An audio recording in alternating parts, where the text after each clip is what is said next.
SSC 27-28 ব্যাচের প্রিয় শিক্ষার্থীবৃন্দ, আজকে আমি তোমাদের ফিজিক্স টাইপ স্পেশাল গতি অধ্যায়ের দ্বিতীয় অধ্যায়ে ছক থেকে তুমি কিভাবে মোট দূরত্ব বা দূরত্ব নির্ণয় করবা সেটা শেখাবো।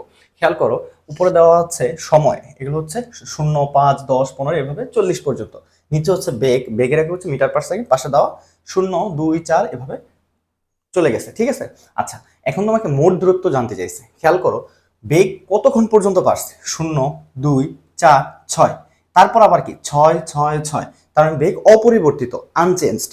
তার মানে এই এতটুকু হচ্ছে সমবেগ, এই পর্যন্ত হচ্ছে ত্বরণ। আবার খেয়াল করো, 6 থেকে কমা শুরু করছে, 6, 4, 2, 0, এটা হচ্ছে কি মন্দন। তার মানে তুমি বলতে পারো এই এতটুকু হচ্ছে কি ত্বরণ। এটাকে যদি S1 দিয়ে বের করো, আবার খেয়াল করো এই যে এখান থেকে এই এতটুকু হচ্ছে কি সমবেগ, S2 তে বের করো। আবার এই 6 থেকে এই এতটুকু কি, এটা হচ্ছে আবার মন্দন, S3। তোমাকে বলে দিছি যদি আদি বেগ আর শেষ বেগ জানো তাহলে আর ত্বরণ বের করার কোনো প্রয়োজন নাই। S = U + V / 2 × T দিয়ে করে ফেলবা। ঠিক আছে, তাহলে প্রথম কয় সেকেন্ড পর্যন্ত বেগ বাড়ছে খেয়াল করো তো। এই যে এটা হচ্ছে বেগ 0, 2, 4, 6, সময় কত? 15 সেকেন্ড। তাহলে প্রথম 15 সেকেন্ডে অতিক্রান্ত দূরত্ব S1 = U + V / 2 × T। ঠিক আছে ভাইয়া, আদি বেগ কত দেখো তো? 0 যখন সময় 0 তখন বেগ কত? বেগও 0, 0 প্লাস ভি কত দেখো তো ভাইয়া? 6 / 2। টি কত ভাইয়া? টি হচ্ছে কত সেকেন্ড? 15 সেকেন্ড। তাহলে কত আসে? 2 দিয়ে 6 কে কাটাকাটি করলে কত হয়? 3, 3, 15, 45 মিটার।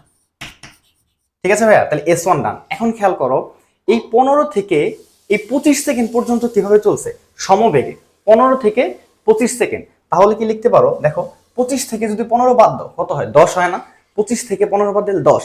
তার মানে পরবর্তী 10 সেকেন্ডের জন্য অতিক্রান্ত দূরত্ব হবে কি হবে ভাইয়া? তাহলে এখানে করি পরবর্তী 10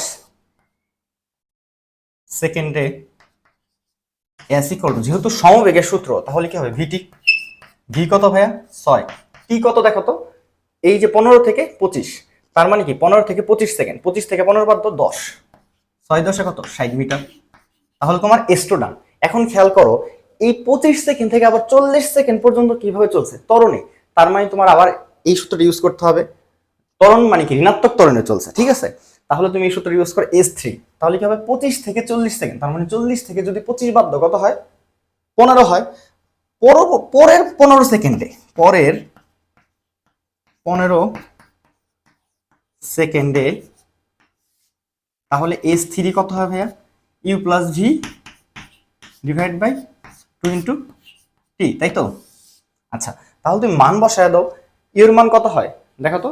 এই 25 সেকেন্ডের জন্য বেগ কত ছিল? 6, 6 প্লাস আদি বেগ কত এখানে করতেছি। ঠিক আছে, আদি বেগ কত ভাইয়া? 6, শেষ বেগ কত? 0 / 2। টি কত হবে বলো তো? এখন টি হয়ে যাবে কত? 15। ক্লিয়ার? 2 দিয়ে 6 কে ভাগ করলে কত হয়? 3, 3, 15, 45 মিটার। তার মানে এটাও কয় মিটার হবে ভাইয়া? 45 মিটার। তাহলে এই হচ্ছে তোমার S1, এই হচ্ছে তোমার S2, আর এই হচ্ছে তোমার S3। তিনটাকে যদি যোগ করো তাহলে তো তুমি মোট দূরত্ব পেয়ে যাবা। তাহলে কত হয় দেখো তো? 45, এটা হয় 45, এটা হয় 45, 45, 45 কত হবে ভাইয়া? 90, আর এখানে আছে 60। টোটাল কত হবে? 150। টোটাল কত হবে ভাইয়া? তাহলে উত্তরটা এখানে লিখে দিচ্ছি। টোটাল এই মোট ডিস্টেন্সটা কত হবে তাহলে? 150 মিটার। বুঝতে পারছো ভাইয়া? এটা হচ্ছে তাহলে কি উত্তর। আশা করি তোমরা ছক থেকে কিভাবে দূরত্ব নির্ণয় করে সেটা তোমরা খুব সহজে করতে পারবে ইনশাআল্লাহ। দেখা হবে নেক্সট কোনো